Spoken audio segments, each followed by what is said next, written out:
با عرض احترام سلام میگویم بینندگان گرامی. برنامه در موضوع روز را از تلویزیون تاجیکستان منظور شما میگردانیم.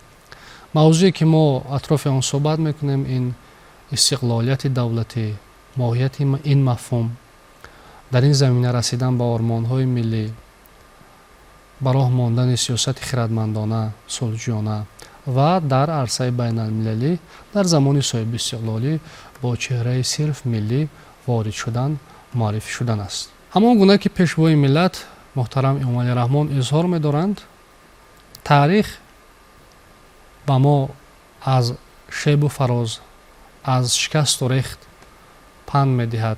ما از صحیفه‌های درخشان آن بازآموزی می‌کنیم و از لغزش‌ها، کلوش‌ها یا اینکه کمبودهایی که در گذشته دیگران صادر کردند حذر می‌کنیم و کوشش می‌کنیم که به این خطایا راه ندهیم. و این دانستن تاریخ یا اینکه در مجموع دانش‌های تاریخی با ما راه می‌کشاید برای امروز. با این منظور حالا در صحبت ما هستند یک زمره استادان و دانشجویان فاکولته تاریخی دانشگاه ملی تاجیکستان. از جمله جمالدین شریفزاده، نامزد علم‌های تاریخ، شهرت رحمت، سبز علی اساسزاده، نامزد علم‌های تاریخ، دوسنت فاکولته تاریخ دانشگاه ملی تاجیکستان و سنت الله مرادزاده. بیاید از همین خصوص آغاز میکنیم که تاریخ یا آموزش تاریخ برای تحکیم استقلالیت در جهان معاصر با ما چی داده میتواند؟ مرحمت. برای هر یک ملت، برای هر یک خلقیت تجربه تاریخی ثابت می‌نماید که پیش از همه پدیده نادیدترین استقلال دولتی و وحدت کامل ملی محسوب می‌یابد. بنابراین وقتی که با تاریخ ملت تاجیک همچون یک جزئی جداناپذیر تاریخ عمومی بشری نظر می‌افکنیم، واقعا معلوم می‌گردد که ملت تاجیک از استقلال در گذشته نیز محروم نبود و وقتی که ما امروز استقلال میگوییم این معنای آن را دارد که احیاشوی استقلال تاجیکان هستند. پیشوای ملت هم در کتاب افقهای استقلال قید کرده است که ملت کهن بنیاد و دولت جوان، که این معنای آن را دارد که ملت تاجیک از نو سال 1991 9 سپتامبر استقلال خویش را احیا بخشید. بنابراین تاریخ خلق تاجیک که پر از واقعه‌ها، پر از مسائل مبرم به حساب می‌رود، یکی از مسائل محوری تاریخ خلق تاجیک را مسئله استقلال و خودشناسی ملی، مسئله وحدت ملی تشکیل می‌کند. و بنابراین وقتی ما با تاریخ بسیار جلده خلق تاجیک نظر می‌افکنیم، واقعا از عهد قدیم‌ترین تا به عصرهای میانه به ملت تاجیک میسر شد که در زمینه استقلال با دولت‌های خیلی زیاد اساس گذارد و در مرکز تمدن و فرهنگ تاجیکان نیز نقش اساسی را همین دولت‌داری آنها اجرا می‌کرد. و وقتی که ما با تاریخ عهد قدیم‌ترین نظر می‌افکنیم، واقعا معلوم می‌گردد که در سرگاه تشکل نخست دولت‌های منطقه آسیای مرکزی و منطقه‌های همجوار پیش از همه نیاگان تاجیکان آریایی‌ها قرار داشتند و امروز آموزش تجربه دولت‌داری تاجیکان، آموزش تجربه استقلال خواهی تاجیکان بار دیگر نسل نورس، نسل جوان کشور را وادار می‌نماید که در پی حفظ استقلال، در پی استوار نمودن این پدیده نادیدترین که برای ما کفالت می‌دهد که آرمان‌های زیاده از 1000 ساله خود را در این روندهای بسیار پرماجرا، در این روندهای بسیار مرکبی که امروز به سر هر خلقیت بسیار یک پدیده‌های نامطلوب را به بار آورده شده است، حفاظتگر از استقلال، از وحدت ملی، از منفعت‌های ملی که در محور آن استقلال دولتی قرار دارد باشند. و واقعا آموزش تجربه دولت‌داری تاجیکان، آموزش تاریخ خلق تاجیک امروز ما را هشدار می‌سازد که پیش از همه به قدر استقلال که کفالت اساسی عملی شوی تمام هدف‌های ما و شما به حساب می‌رود رسیم. چون که وقتی که دولت است، وقتی که استقلال است، ملت می‌تواند در تمام سمت‌ها، در سمت‌های حیات اقتصادی است، اجتماعی است، فرهنگی است، سیاسی است، هدف‌های خود را عملی سازد. آموزش مرحله‌های مختلف دولت‌داری نیاگان تاجیکان، آموزش همین روندهای استقلال خواهی تاجیکان، مخصوصاً ما می‌دانیم که با سرزمین نیاگان تاجیکان بعد از برهم خوردن دولت هخامنشی‌ها، بعد از برهم خوردن شاهنشاهی ساسانیان و دیگر دولت‌های آریایی تبار چندین خلقیت‌های اجنبی وارد شدند، ولی در زمینه حرکت‌های صاحب استقلال خواهی тоҷикон бо сарварии спитамин аст, бо сарварии деваштич, бо сарварии дигар чеҳраҳои мондагоре ки баъди ҳар як воришидани аҷнабӣ онҳо ро ба ҳаракатҳои истиқлолхоҳӣ меоварданд, маълум мегардад ки миллати тоҷик аз ибтидо истиқлолхоҳ, аз ибтидо ҷонибдори соҳибихтиёрӣ ва мустақилият буд ва ин ормони худро дар чандин марҳилаҳои таърихӣ ҳам амалӣ кард. бале. хуб, акнун бигӯед ки корбаст кардани донишҳои таърихӣ дар ҷаҳони муосир ба мо чӣ медиҳад? бе омӯзиши гузашта, бе омӯзиши таърих, бе таҳкими донишҳои таърихӣ вобаста ба ҳар як раванде ки дар пешорӯи ҷомеа қарор мегирад ё ин ки дар пешорӯи давлатдорӣ қарор мегирад ва барои ҳар масъалае ки зарурат мекунад, бе он мо пояи асосии ҳалли масъала намерасем. ва бинобар ҳамин, чун мавзӯъ истиқлолият ҳаст, барои нигоҳдошти истиқлолият, барои таҳкими истиқлолият, рушди ояндаи он албатта корбасти донишҳои таърихӣ зарурият дорад. дар натиҷаи омӯзиши рукнҳои давлатдорӣ, суннатҳои давлатдорӣ ва он пайкор ва омоле ки гузаштагони мо анҷом доданд, дар заминаи омӯзиши онҳо мо метавонем ба чӣ бирасем? ба дастоварди имрӯза бирасем, танҳо дар заминаи он. ва ҳамин ифтихороти миллӣ, худшиносии миллӣ, худогоҳии миллиро дар заминаи омӯзиши таърихи гузаштаи ин миллати кӯҳанбунёди худ боз ҳам чикор кунем, аз худ кунем, то ин ки дубора ин рушд кунад, дубора эҳьё шавад. то андозаи зарурӣ дар ҷомеаи имрӯза аллакай корбасти донишҳои таърихӣ вобаста ба рушд додани ҷаҳонбинии милли, худшиносии милли, худогоҳӣ ва хештаншиносӣ то андозаи зарурӣ аллакай ҳадафмандона анҷом ёфта истодааст. ва инро мо дар чӣ мебинем? ҳамин корбасти донишҳои таърихӣ ки гуфтем, дар ташкили озмунҳо вобаста ба омӯзиши таърих, дар омодагии кадрҳо вобаста ба самт ва ихтисосҳои илми таърих. ва инҷо бояд як нуктаи дигарро ҳам ҳамроҳ намуд ки корбаст намудани донишҳои таърихӣ на танҳо барои кадрҳои самти илми таърих ва балки барои кӯли ҷомеа ва барои ҳар як фарди миллат зарурат дорад ки то андозаи зарурӣ донишҳои таърихиро ба ҳам корбаст намояд, ё ин ки корбасти донишҳои таърихиро мавриди истифода бурда дар натиҷаи омӯзиш ва аз арзишҳои миллӣ, аз арзиши истиқлолият, аз ифтихороти миллӣ огоҳ шавад, то ин ки истиқлолияте ки имрӯз дар натиҷаи заҳматҳои бисёр ҳам бузурги абармардони миллат ба даст омадааст, ин арзиши инро дарк кунад, арзиши истиқлолро дарк кунад ва тавонад ки барои пойбарҷом мондани истиқлол фаъолияте анҷом диҳад ва ҳамчун фарди миллатро аз ӯ ифтихорманд гардад. ташаккури зиёд. воқеан ҷаҳони муосир сабақ гирифтан аз саҳифаҳои таърих моро водор мекунад ки ояндаро муайян кунем. бо ҳамин зарурат ё ин ки муҳимият, асосгузори сулҳу ваҳдати миллӣ, пешвои миллат, президенти ҷумҳурии Тоҷикистон муҳтарам Эмомалӣ Раҳмон зимни суханронии худ дар рӯзи дониш ва дарси сол дар ноҳияи Данғара ба Вазорати маориф ва илм, Академияи миллии илмҳои Тоҷикистон ва Академияи таҳсилоти олии Тоҷикистон дастур доданд ки бо тақозои замон китобҳое ки дар муассисаҳои таҳсилоти миёна ва олӣ истифода мешаванд, махсусан китобҳои фанҳои адабиёт ва таърих, бо тақозои замон бознигарӣ шаванд, таҷдиди назар карда шаванд. яъне ин дастури мушаххас бори дигар аз муҳимияти ҳамин фанҳои ҷамъиятӣ дар пешбурди ҷомеа, дар ба вуҷуд овардани як мафкураи комил ки ба пешрафти давлат, ба пешрафти миллат муяссар мегардонад, дарак медиҳад, ё ин ки шаҳодат медиҳад. биёед акнун суҳбатамонро дар он хусус идома диҳем ки мо дар замони соҳибистиқлолӣ ба эҳёи тамаддуни миллӣ муяссар шудем. агар 3000 солагии ҳисобро гирем, 2700 солагии Кулоби Бостонро гирем, 5500 солагии саразми бостон ва дигар ҷашнҳое ки соли бузургдошти тамаддуни ориёӣ, соли садсолагии давлатдории миллии тоҷикон сомониён, чандин ташаббусҳо ва иқдомҳое ки ҳукумати ҷумҳурии Тоҷикистон дар самти эҳёи мафкураи миллӣ роҳандозӣ карданд, воқеан ба он оварда расонд, ки мо аз як маҳдудаи фикрӣ, аз як вартае ки воқеан метавонист боиси завол шавад, наҷот ёфтем. Ҳамаи инҳо марҳила ба марҳила миллатро ба асли худ бозгардонданд. ҳар касе ки дур монд аз асли хеш, боз ҷӯяд рӯзгори васли хеш. Марҳила ба марҳила ҳамин чизро татбиқ кардем дар замони соҳиби истиқлолӣ. акнун имрӯз рисолати мо чи аст барои идома додан, барои тақвият бахшидан? аз гузашта аз таърих машъал бояд гирифт, на хокистар.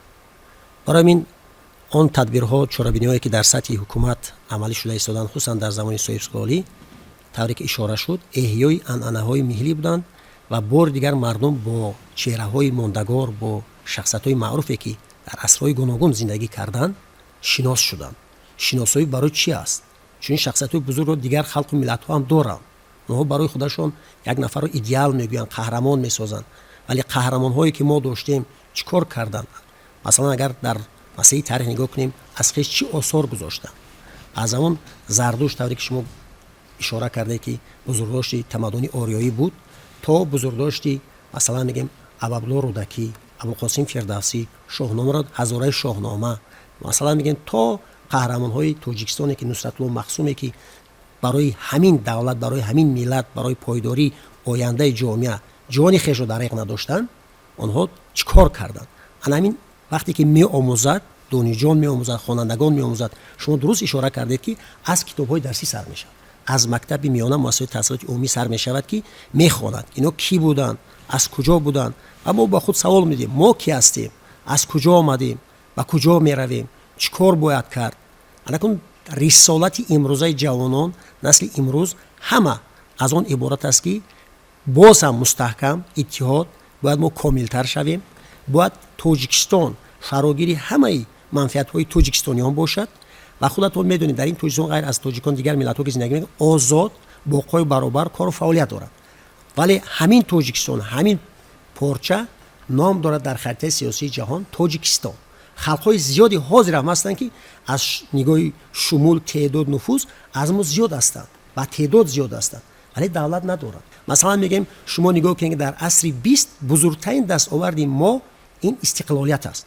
вале истиқлолиятро боз чӣ кор карданд? дар кор комилтар шавад, мустаҳкам гардад. давлатҳои абарқудрати ҷаҳонро шумо медонед ки 200-300 сол пеш соҳиби истиқлол шуданд, аммо боз ҳам барои амнияти миллӣ дар ҷаҳон кору фаъолият мебаранд. омӯхтан, дониш азбар кардан аз ибтидо ҳаст. барои ин бузургони мо дуруст мегӯянд ки аз гаҳвора то гур дониш биҷӯй. дониш яроқ, аслия, сипар, анамон зиреҳ барои мардум, барои миллате мешавад, барои ҳама миллатҳое мешавад ки аз он самаранок истифода мекунанд. вақте ки мо таърихро меомӯзем, адабиётро меомӯзем, вақте медонем ки абулло сино, абуалӣ ибни сино фарзанди баромади мо ҳаст, на як кас дигар. вақте мебинем ки масалан закарияи розӣ чӣ хизмат кард, дигарон чӣ хизмат карданд, инҳо намунаи ибрат барои мо мешаванд. инҳо сарсупурдаи ҳамин давлат, ҳамин миллат буданд дар замонаш. мо бояд онро идома диҳем. як давлат дар кадом сатҳи техникию технология аст, як давлати дигар мардумаш дар кадом ҳолат аст. фақат ду давлати масалан яке ба мо ҳамсарад ва кас дигари давлати дигари шарқӣ муқоиса кунед.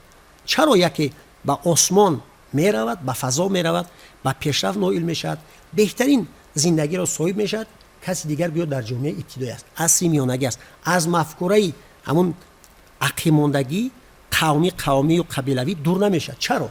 ана ҳамун дониш роҳнамо аст, ана ҳамун машъал аст. барои ин вақте ки ба замони муосир назар меафканед, асри 21 ҳамаи давлатҳо гӯё хел имконият доранд, вале як давлат бениҳоят пеш меравад, дар ҳама ҷаҳон мешиносанд, давлат дигар дар як ҳолати парокандагӣ, ҷангу ҷидол, интизори он аст ки як давлати бузург кай ба вай кӯмак медиҳад. дар давлатҳои муосири абарқудрат шумо медонед ки ба инҳо рақобат аст. ин рақобатҳо давом доранд, рақобатҳои сиёсӣ давом доранд, боз ҳам барои тақсими ҷаҳон, барои ба даст овардани сарватҳои табиӣ. фақат ҳамон миллат, давлати боқӣ мемонад, устувор пеш меравад ки хешро мешиносад, худро мешиносад, бо дониш мусаллаҳ мешавад. вақте ки мусаллаҳ шуд, вай аллакай худро муҳофизат мекунад, истиқлолиятро муҳофизат карда метавонад ва давлаташ пойдор мемонад. Ин бисёр муҳим аст. ташаккур. Саломат бошед. дар ин росто абу абдуллоҳи рӯдакӣ бисёр зебо ва ба маврид фармуданд ки донишан дар дил чароғи равшан аст ва аз ҳама бад бар тани ту ҷавшан аст. воқеан ҷавшани инсон, ҷавшани миллат, ҷавшани як ҷомеа аз ҳама газандҳо ин дониш метавонад бошад ва дар асоси дониш, дар заминаи дониш бунёд ниҳодани мафкураи миллӣ, андешаи миллӣ, ғояи миллӣ ва дар ин меҳвар муттаҳид шудан. падидаҳо, зуҳуроте ки дар ҷаҳони муосир ба вуҷуд меянд ва хатарҳои зиёдро низ дар пай доранд, моро водор мекунад ки барои таҳкими истиқлолият ҳамеша бедор бошем, зирак бошем. биёед сари он масъала андеша кунем ки кадом омилҳо истиқлолиятро таҳким мебахшанд. мо тавонистем ки дар муддати 32 соли соҳибистиқлолӣ модели нави давлатдории миллиро барои худ созмон диҳем ва аслан ин модел дар заминаи арзишҳои миллӣ, дар заминаи арз гузоштан ба арзишҳои миллӣ ва арзишҳое ки барои миллати давлат бисёр муқаддас аст созмон дода мешавад. ва дар ин муддат мо тавонистем ки ба арзишҳои миллӣ арз гузошта баъзе арзишҳое ки дар ин миён аз боиси таъсири идеологияҳои мухталиф дар садсолаҳои охир аз байн рафта буданд, онҳоро аз нав эҳё кунем, чунки ё ба гӯшаи фаромӯшӣ рафта буданд. бале ана ҳамин эҳёи арзишҳои миллӣ, эҳёи суннатҳои неки ниёгон боис гардид ки мо дар раванди ташаккули модели давлатдории миллӣ муваффақ шавем ва имрӯз ин раванд идома дорад ва ба хотири он ки дар раванди ҷаҳонишавӣ, дар ин раванди бархурди тамаддуну фарҳангҳо, дар ин раванди бархурди манфиатҳои геополитикиву геостратегӣ ки дар минтақаҳои мухталиф боиси ба амал омадани моҷароҳои сиёсӣ гарда истодааст, мо худро ҳифозат намоем. ба ҳамин хотир зарур аст ки имрӯз дар мадди аввал манфиатҳои миллиро дар асоси арзишҳои миллӣ, дар асоси ба инобат гирифтани ҳамун аркони муҳими давлатдории миллӣ мо бояд ба инобат гирем ва ҳифз кунем. ва зарур аст ки пеш аз ҳама ба таҷрибаи таърихии ниёгон рӯ оварем ки чӣ гуна мо истиқлоли давлатӣ, ваҳдати миллӣ ва дигар рукунҳое ки дар раванди ташаккули давлатдории миллӣ, дар раванди ташаккули давлатдории мутамаддин ба мо имкон медиҳанд, истифода намоем.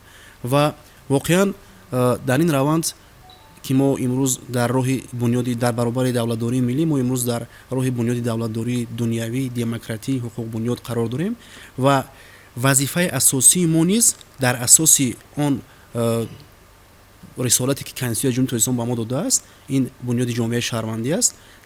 албатта ҷомеаи шаҳрвандӣ, давлати ҳуқуқбунёд, давлати миллӣ дар заминаи худ холӣ ба вуҷуд намеояд.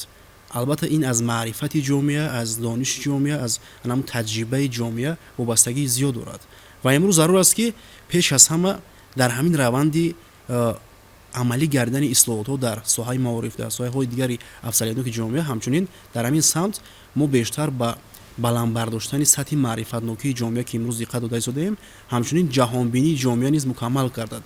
дар раванди ҷаҳонишавӣ ва бархурди тамаддунҳо моро зарур аст ки дар роҳи бунёди давлатдории миллӣ пеш аз ҳама ба ҳамун арзишҳои миллиро аз нав эҳё кунем ва албатта ин арзишҳо эҳё карда шуданд ва ҳатто аз ҷониби сарвари давлат пешвои муаззами миллат муҳтарами омади раҳмон дар ин роҳ чандин қадамҳои хеле ҷиддӣ ва устувор гузошта шуд.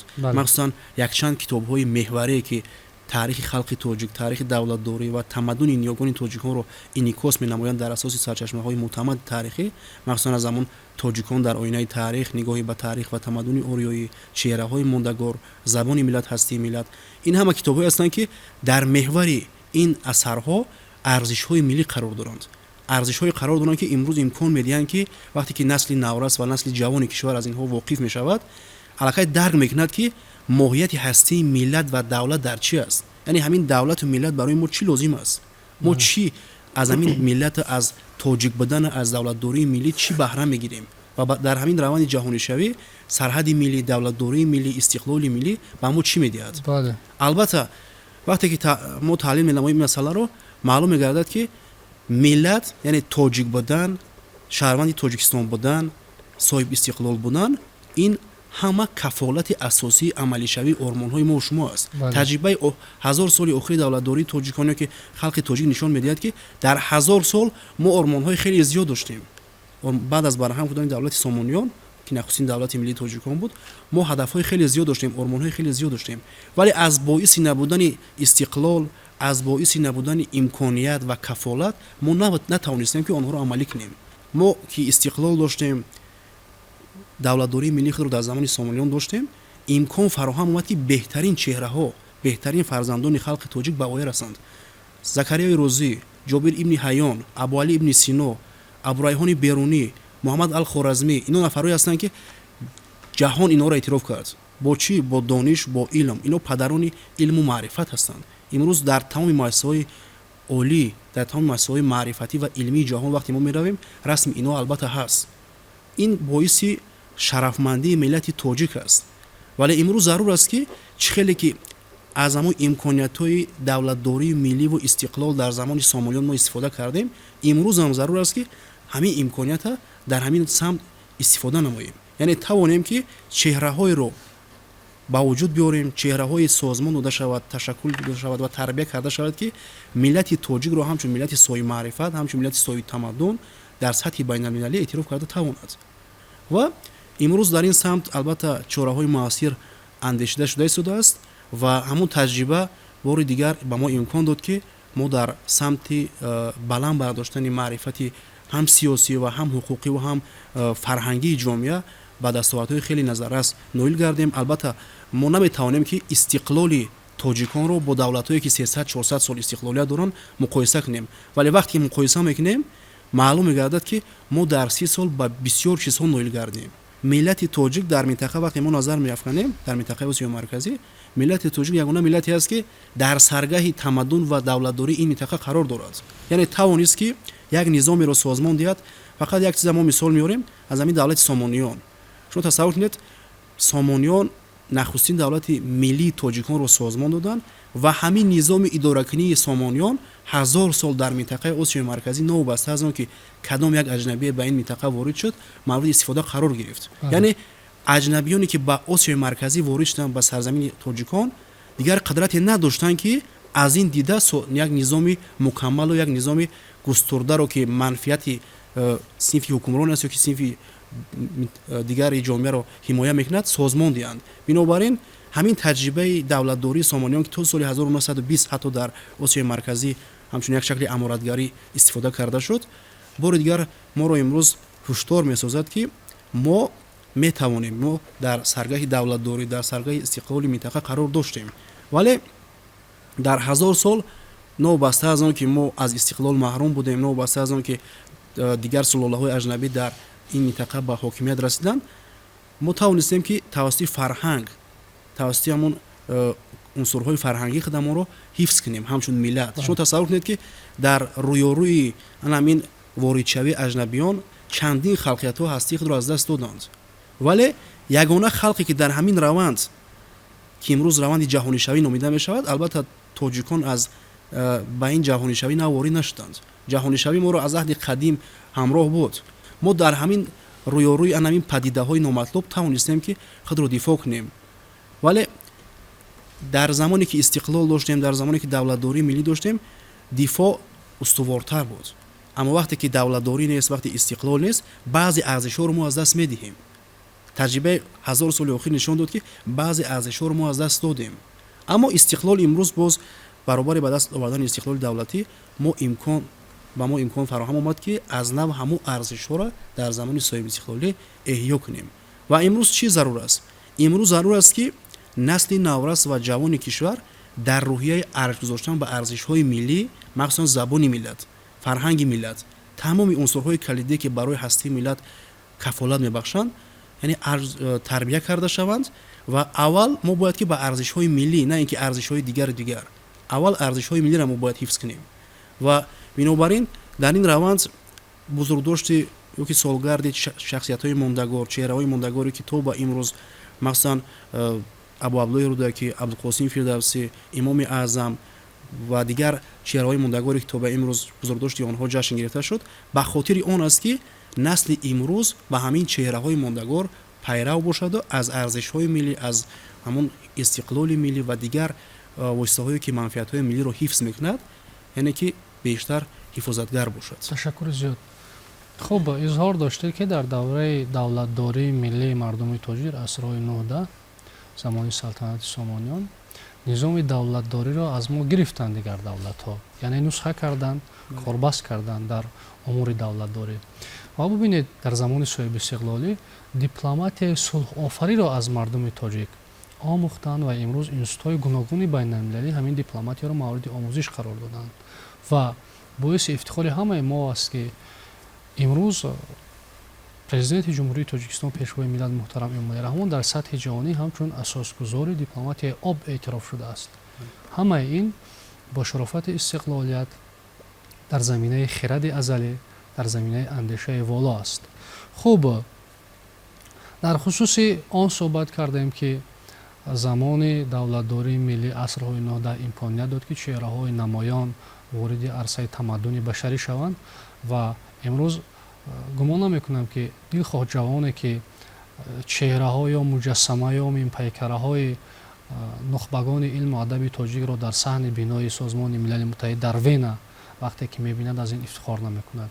вақте ки мебинад ки як мисраъҳои бисёр баландмазмуни падари ахлоқ Ниёгон Намон Саъдӣ дар пештоқи Созмони Милали Муттаҳид дар Ню Йорк дарж гардидааст, наметавон аз ин ифтихор накард. ва ҳамаи ин ба мо имкон дод ки дар замони соҳиби истиқлолӣ боз ба ҳамин саҳифаҳои дурахшон рӯ биёрем ва дар ин замина ояндаи худро бисозем, муайян кунем.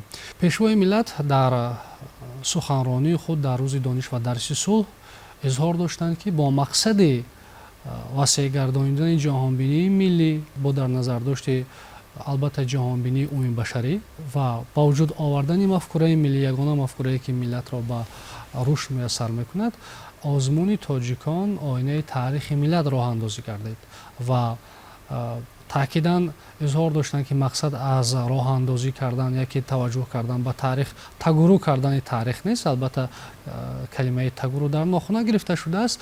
Мақсад сабақ гирифтан аз саҳифаҳои дурахшони таърих аст.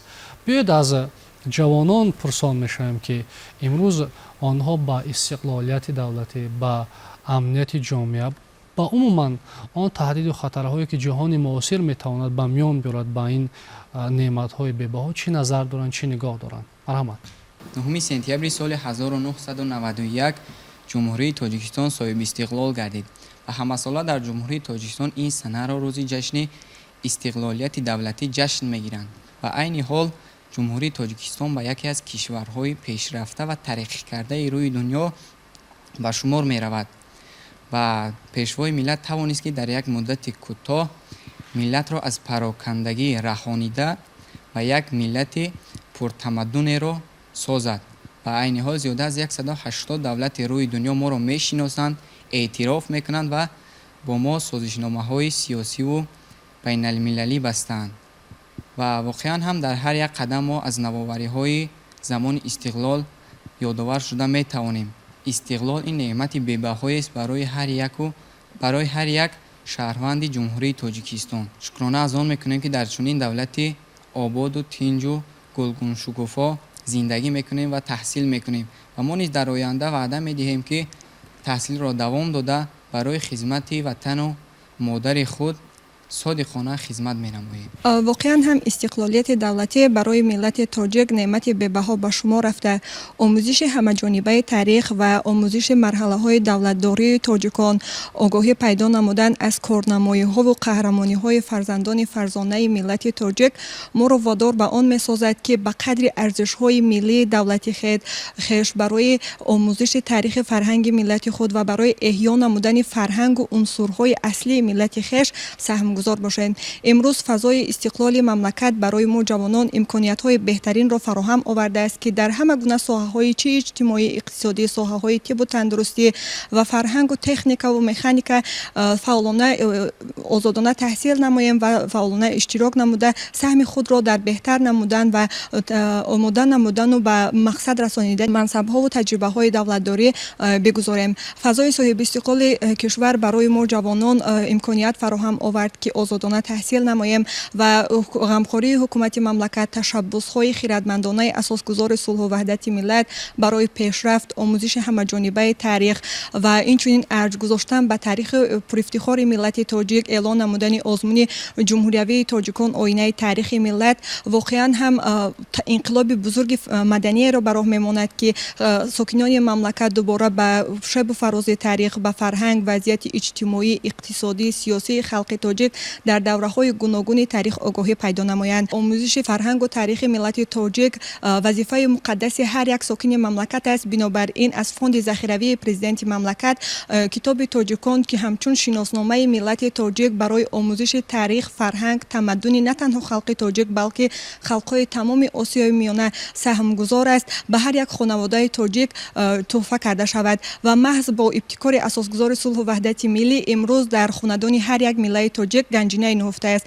گنجینه‌ای که از شب فراز تاریخ برای هر یک ما قصه میکند و محض ان همین آموزش‌ها، ان همین کارنامه‌ها و ان همین تاریخ پرافتخار ملت تاجیک ما را به آن وادار می‌سازد که ما جوانان را به آن وادار می‌سازد که بیشتر کوشش نماییم، بیشتر تلاش نماییم، بیشتر آموزیم و سهمگزار در همه گونه ساحه‌های مملکت خود باشیم و استقلالیت دولتی و اقدام‌های پیشگرفته اساسگزار صلح و وحدت ملی، تشکیل کوتاهای پرزیدنتی برای جوانان ناحیه‌های دوردست تابع مملکت و اینچنین تشکیل نمودن یک قطار آزمون‌های جمهوری از قبیل فروغ صبح دانای کتاب است، علم فروغ معرفت، تاجیکان آینه تاریخ ملت، تاجیکستان وطن عزیز من، ما جوانان را وادار می‌سازد که از همه امکانیت‌هایی که حکومت مملکت بهر ما جوانان، بهر آموزش رو، بهر پیشرفت ما جوانان غمخواری نموده، پیشنهاد نموده‌اند استفاده ببریم و سهمگزار در همه گونه ساحه‌های مملکت باشیم. چیست استقلال؟ استقلال صلح. چیست استقلال؟ استقلال بخت. چیست استقلال؟ استقلال تخت. چیست استقلال؟ استقلال تاج. واقعاً استقلال این دستاورد بی‌نظیر و ارزشترین و والاترین نعمت بی‌بهاست. محض با شرافت این نعمت بی‌بها به خلق تاجیک میسر گردید که مهر و وفا، آسودگی، آبادی و آزادی، همزیستی و همدلی و همگرایی را آیین کند و با شرافت این نعمت بی‌بها به ما جوانان میسر گردید که در مکتب‌های عالی تحصیل نماییم، دانش و ملکه خود را صیقل دهیم و وطن عزیز خود را در سطح بین المللی معرفی نماییم. استقلالیت پرارزشترین نعمت بی‌بهای دولت و ملت تاجیک است. استقلالیت خود اساساً معنای مستقلیت را دارد که یعنی هر یک دولتی که استقلالیت دارد و مستقل است که فکر و عقیده ها و حرکات های خود را به دخالت یگان دولت دیگر حل نماید.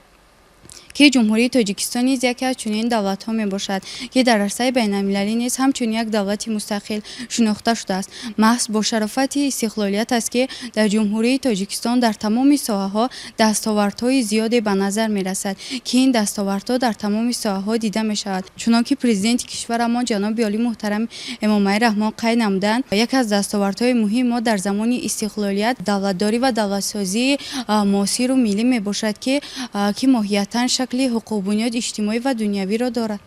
ما درباره احیای تمدن گپ زدیم، درباره معرفی این ارزش‌ها حرف زدیم و درباره خودشناسی ملی حرف زدیم. اکنون مرحله‌های دیگری که برای معرفی ملت در پیش هستند این پیوند شدن به جهان متمدن معاصر است، همراه با تکنولوژی معاصر است. در این زمینه نقش آموزگار نقش کلیدی است، نقش محوری است که جوان را در برابر آنه که در روحیه احترام به ارزش‌های ملی تربیت میکند، تلقین میکند، همزمان را وادار میکند که از جامعه جهانی قفا مانده نباشد، قفا نزند و با دانستن همین تکنولوژی معاصر تواند که همین دانش‌های خود را، همین احترامی که به اجداد خود، به نیاگان خود، به فرهنگ خود، به تمدن خود دارد توسط همین رسانه‌های خبری فراگیر کند، همگیر کند. محض این عامل‌ها از عامل‌های محسوب می‌شوند که ملت بیشتر معرفی می‌شوند، ارزش‌ها بیشتر جهان شمول می‌شوند و پایداری دولت و ملت نیز از همین عنصرها یا که از همین تشبس‌ها سخت مربوط است. بیایید در آن خصوص صحبت کنیم که نقش آموزگاران در چون پیشصفان جامعه در بالا بردن худшиносии насли наврас дар пайванд намудани андешаҳои ҷавонон, мафкураи ҷавонон, зеҳни ҷавонон ба ҷаҳони муосир чӣ гуна аст ё чӣ гуна метавонад бошад? синфи зиёии ҷомеа синфи пешбаранда аст, синфе аст ки воқеан як қишре аст ки созанда аст, қишре аст ки ҷомеаро дар рӯҳияи созандагӣ, дар рӯҳияи бунёдкорӣ, дар рӯҳияи ҳифз намудан аз арзишҳои инсонӣ тарбия месозад. ва имрӯз низ мо шумо аллакай шоҳиди он ҳастем ки ҳукумати ҷумҳурии Тоҷикистон ба хотири он ки синфи зиёии ҷомеа махсусан омӯзгорон рисолати асосии худро ҳамеша иҷро намоянд, шароитҳои хеле мусоидро фароҳам овардаанд. ва имрӯз дар мамлакат дар замони соҳибистиқлолӣ аллакай сатҳу сифати таълим, шумораи донишгоҳу донишкадаҳо ба зиёда аз 40 та рафта расид ки албатта шумораи зиёди донишгоҳу донишкадаҳо яке аз нишондиҳандаҳои асосии рушди маърифати ҷомеа низ ба шумор мераванд. имрӯз зиёда аз 300 000 ҷавонони кишвар дар муассисаҳои олии таълимӣ ба омӯзиш ба таълим фаро гирифта шуданд. акнун имрӯз зарур аст ки дар заминаи ҳамин шароит, дар заминаи ҳамин субот синфи зиёии ҷомеа махсусан қишри зиёии ҷомеа омӯзгорон рисолати касбии худро боз ҳам даҳчанд амалӣ намоянд. ва ин рисолат чи аст? ин рисолат пеш аз ҳама аз он иборат аст ки мо тавонем ки дар ин раванди ҷаҳонишавӣ ки ҳам падидаҳои мусбӣ ва ҳам манфӣ дорад, ҷавонро, ҳамон фарзанди миллатро вобаста яъне мутобиқ ба ҷомеа тарбия намоем. мутобиқ ба ҷомеа чӣ гуна тарбия карда мешавад? ҳам арз гузоштан ба арзишҳои миллӣ, ҳам арз гузоштан ба суннатҳои неки ниёгон ва ҳам мутобиқ шудан ба ҳамин раванди иттилоъкунонии ҷомеа. яъне имрӯз ҷомеа ҷомеаи иттилоъотӣ аст. имрӯз шабакаҳои зиёди интернетиву иҷтимоӣ ҳастанд ки дар тарғибу ташвиқи фарҳанг, дар тарғибу ташвиқи арзишҳои миллӣ нақши аввалиндараҷа доранд.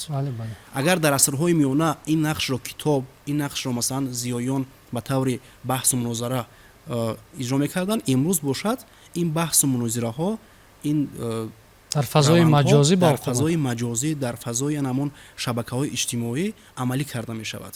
ва имрӯз кадом миллат, кадом насл метавонад ки аз ҳамин шабакаҳо самаранок истифода намояд? ҳамон миллате ки албатта маърифат дорад, ҷаҳонбинӣ мукаммал дорад ва ин ҷаҳонбинӣ, ин маърифати он дар асоси арзишҳои миллӣ, дар асоси байнобат гирифтани манфиатҳои миллӣ яъне ки ташаккул ёфтааст. ва албатта имрӯз ҷавонони тоҷик, ҷавонони Тоҷикистонро зарур аст ки дар раванди истифодаи шабакаҳои интернетӣ, ҳамон фазои маҷозӣ пеш аз ҳама аз манфиатҳои миллӣ дифоъ намоянд. ва албатта омӯзгорон низ дар ин раванд рисолати асосияшон фаҳмондан ё ки ҳамон равшан намудани роҳу усулҳои тарғибу ташвиқи фарҳанги миллӣ дар миёни ҷавонон аст. ва имрӯз мо наметавонем ки дар ин раванди ҷаҳонишавӣ аз технологияи муосир, аз фазои маҷозӣ дур бошем. ва албатта зарур аст ки мо дар ин раванд мутобиқ шавем. ва мутобиқшавии мо аз тафаккури мо шумо аз шакли дурусти таълиму тарбияи ҳамон ҷавонон вобастагӣ зиёд дорад ки ҷавон дар синфхона чӣ гуна таълиму тарбия мегирад ва он метавонад ки ҳамин назарияи худро, ҳамин натиҷаи таҳсили худро дар фазои маҷозӣ чӣ гуна тарғибу ташвиқ намояд. албатта дар ин раванд роҳнамои асосӣ омӯзгор аст, устод аст ки ин рисолатро ҷомеа, давлат ба ӯ бовар кардааст, додааст ва зарур аст ки имрӯз омӯзгорон тамоми қишрҳои ҷомеаро дар ҳамин рӯҳия, яъне дар рӯҳияи арз гузоштан ба арзишҳои миллӣ, тарғибу ташвиқи фарҳанги миллӣ, мубориза бар муқобили фарҳанги бегона ки имрӯз мо шумо медонем ки махсшӯии ҷавонон идома дорад. имрӯз ҳаракатҳои ифротӣ, ҳаракатҳои хуруфотӣ ҳастанд ки аз бемаърифатӣ, аз надонистани донишҳои замонавӣ истифода карда дар миёни ҷавонон ки як табақаи як қишри бетаҷрибаи ҷомеа ҳастанд, баъзан мехоҳанд ҳамон афкори асри миёнагӣ, афкори аллакай аз ҷомеа дуршудаи худро аз нав тариқи ҷавонон, тариқи ҳамон махсшӯии ҷавонон аз нав эҳё кунанд. вале ин дигар барои мо лозим нест. барои ҷавоне ки соҳиби маърифат аст, барои ҷавоне ки аллакай дониши хуб дорад, дар ҷомеа мутобиқ шудааст, албатта ин ақидаҳои асри миёнагӣ, ин намедонам ғаразҳое ки андешаҳои тавассути шиорҳои мухталиф ворид мешавад дар фазои маҷозӣ, ин албатта ҳеҷ таъсире намерасонад. албатта ин таъсир боз ба ҳамон ҷавоне мерасад ки аз таълиму тарбия, аз дониш, аз маърифат дур аст. ва бинобар ин имрӯз бо ташаббуси ҳукумати ҷумҳурии Тоҷикистон марказҳои зиёди илмию таълимӣ, муассисаҳои зиёде ташкил карда шудааст ки албатта вазифаи асосии имрӯз мо ҷавонони омӯзгор, имрӯз зиёёни ҷомеа пеш аз ҳама истифодаи самаранок яъне муассисаҳо аст. яъне имрӯз зарур аст ки тамоми қишрҳои ҷомеа новобаста аз сину сол, новобаста аз кадом қишри иқтисодию иҷтимоӣ аст, бояд ки ҳатман дониши амиқ, маърифати баланди худро дошта бошад ва ин маърифат, ин дониш албатта дар раванди таҳсил ба даст меояд ва зарур аст ки аз ин имкониятҳо имрӯз самаранок истифода карда шавад, чунки насли солим, миллати солим аз дараҷаи тафаккури о вобастагӣ зиёд дорад. вақте ки насл дар оила хуб ба воя мерасад, ба ҷомеа ворид мешавад, ҷомеа солим аст. вақте ҷомеа солим аст, миллат солим аст. вақте ки миллат солим аст, давлат бардавом аст, бақои давлат кафолат дода мешавад, бақои миллат кафолат дода мешавад. яъне ин ҳама аз шумора не, аз сифат вобастагӣ зиёд дорад. ва сифат чи аст? сифат ҳамон сатҳи маърифатникии ҷомеа аст ки ин маърифат моро дар дарозои таърих, дар саҳифаҳои ояндаи таърих ҳамчун як миллати соҳибтамаддун, миллати соҳиб истиқлол, миллати соҳиб давлат боз ҳам сабт менамояд. ташаккури зиёд. воқеан ҳамин тавр аст. беҳуда намегӯянд ки пушти мези мактаб миллат тарбия меёбад ё оилаи солим ҷомеаи солим аст мегӯянд. пешрои миллат дар китоби худ тоҷикон дар оинаи таърих матраҳ кардаанд зимни муқаддимаи китоб ки мо кистем, аз куҷоем, аҷдодони мо киҳо буданд, чӣ саҳме дар тамаддуни башар доштанд ва қайд мекунанд ки ҳамин саволҳо ё посух ҷустан ба ҳамин саволҳо маро водор кард ки ба навиштани китоби тоҷикон дар оинаи таърих тасмим бигирам. умедворам ки ҳамин андешаҳои пешвои миллат муҳтарам имомаи раҳмонро имрӯз ҷавонони мо дарк мекунанд, медонанд, мефаҳманд, сармашқи кору зиндагии худ қарор медиҳанд ва дар пешбурди ҷомеа саҳми муносиб мегузоранд. бо кадом восита, бо кадом омилҳо мо метавонем ки аз таҳдиду хатарҳои ҷаҳони муосир эмин бошем? ягонагии миллӣ, истиқлолияти давлатӣ ва амнияти ҷомеаро на танҳо ҳифз кунем, таҳким бахшем, балки дар шоҳроҳи давлатдории миллӣ, дар шоҳроҳи рушди давлатдории миллӣ ба комгориҳо, ба дастовардҳои нав муяссар гардем. дар меҳвари масъала миллат меистад ва миллат ҳаст ки соҳиб истиқлолӣ ва мустақилияти давлат муяссар шудааст ва ин истиқлолият ва мустақилияти давлатӣ дар навбати дигар бахти миллат ба шумор меравад ва таҳкимбахшии истиқлолият ва давлатдории миллӣ бе масъалаи зери назар гирифтани манофеи миллӣ ҳамчун омили асосии таҳкимбахшӣ ва рушд ва умри бардавомбахшии истиқлолият ва мустақилият бепоя мемонад. дар меҳвари рушди давлати миллӣ ва таҳкимбахшии истиқлолият манфиати миллат ба таври комил зери назар гирифта шавад ва масоили дигаре ки манофеи миллӣ ва манфиатҳои як миллатро бо дарбаргирии арзишҳои пурраи миллии он фарогир ҳаст корбаст карда шавад, коркард карда шавад, то ин ки оянда ин масъала боз ҳам барои наслҳо ба таври фаҳмо рӯшан интиқол дода шавад ва наслҳои оянда ин ҷомеаи ба мушкилиҳо ва заҳматҳои зиёд созмон додаро ба мерос гиранд ва ба наслҳои дигар ба мерос дода тавонанд. истиқлолият як вожаи гӯшнавоз, дилнавоз, рӯҳнавоз буданаш ба он ниёз дорад ки доимо аз хона, сипас боғча, муассисаҳои ибтидоӣ то донишгоҳ, донишкадаҳо доимо таҳким ёбад. яъне як сухане набошад ки мо вирди забон гӯем ки истиқлолият дорем, истиқлол бо ҳамин тамом. Не, истиқлолият ба як рӯзу ба ду рӯз таҳкимам намеёбад. истиқлолият он давлате мехоҳад ки доимо пурқувват бошад, истиқлолияташ халалнопазир бошад, доимо дар пайи таҳкими он аст. истиқлолият шумо метавонед ба як қасри муҳташам монанд кунед, аз таҳкурсӣ то боло бояд қавӣ бошад. дигар ба дару тирезаи он ягон газанде, ягон шамоле ворид нашавад, андешаи бегонае ворид нашавад. барои таҳкими истиқлолият ҳамагон вазифадор ҳастем. на ин ки як шахсе ки масъул аст вазифадор не, ҳама ҷомеа онҳое ки дар тоҷикистон зиндагӣ мекунанд мафҳуми тоҷикистониро роҳбари давлат чанд дафъа таъкид кард. дар тоҷикистон баробари тоҷикон, тоҷикистониҳо ҳама ҳастанд. آنها نیز مسئول هستند. ما هم وظیفه‌دار هستیم که استقلالیت رو تحکیم بخشیم. چخیل رسالت خیش رو هر کس باید اجرا کنه. معلم درسش گوید، دانشجو دانشش رو از بر کند، تکمیل یابد، راننده کار خیش رو اجرا کند، راهساز کارو همون راه رو با صفت بلند مثلا میگیم سازد. و همین خیلی آهسته وقتی که جامعه صاحب دانش شد، صاحب تجربه گشت، ما صاحب اختصاص شدیم، دیگر طوری که شما اشاره کردید ما متخصص باید داشته باشیم در همه سمت و ساحه.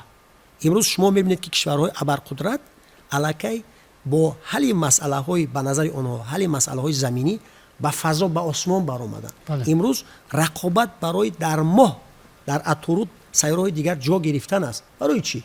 چون که منفعت های خیش رو از دایره زمین تا اندازه که حل و فصل کردن در فضا میخوان حل کنن. این دولت های ابرقدرت در دایره یک منطقه، در دایره یک قطعه قرار نمیگیرند. منفعت های خیش رو در تمام جهان میبینن. ما تاجیکستانیان نیست، چون اینجا دانشجویان هستند، بینندگان شما ما رو میبینن، باید ما قوی باشیم و برای این اتحاد لازم است. وحدت هست، اتحاد هست، تاجیکستان داریم، زبان داریم، مدنیت هست. همه این رو تحکیم بخشیدن لازم، کاملتر کردن در کار و ما باوری داریم که به روزهای از این هم با سعادت ما میرسیم، چون که ما در راه درست قرار داریم. مهمش این است. استقلالیت باید در قلعه یا در حصار اندیشه ملی امین از گزندها نگاه داشته شود. مرحمت شما چی نظر دارید؟ در طول 32 سال استقلالیت دولتی جمهوری تاجیکستان با یک چند دستاوردهای بزرگ نائل گردیده است. استقلالیت البته در این فضای بگیم تنج و آرام و آسوده ما را ضرور است که زیایان و همون آماده کردن شاگردان، تیار کردن خود شاگردان سهم گذار باشیم و در ثبات جامعه، صلح و ثبات، تنجی استقلالیت کاملی که هست ما باید سهم خود را بذاریم. تشکر زیاد. نیاگانمون تاکید میکنند، هشدار نیز میدهند در آثار خود ضمن افاده اندیشه ها که همیشه انسان باید خودشناس باشد، رسالت خود را در جامعه داند و این شعر که در فراورد صحبت اظهار می شود ادامه منطقی همین تلاش های ملت تاجیک در درازای تاریخ بر استقلال خواهی است که میگویند دانی که کی و از کجا آمده ای، از بحر چی و از چرا آمده ای، گر بشناسی به اصل خود باز رسی، ورنه چو بهاییم به چرا آمده ای. با بیان همین شعر در اینجا صحبت ما با زمره استادان و دانشجویان فاکولته تاریخ دانشگاه ملی تاجیکستان به پایان میرسد. برنامه های دیگر تلویزیون تاجیکستان ادامه دارند.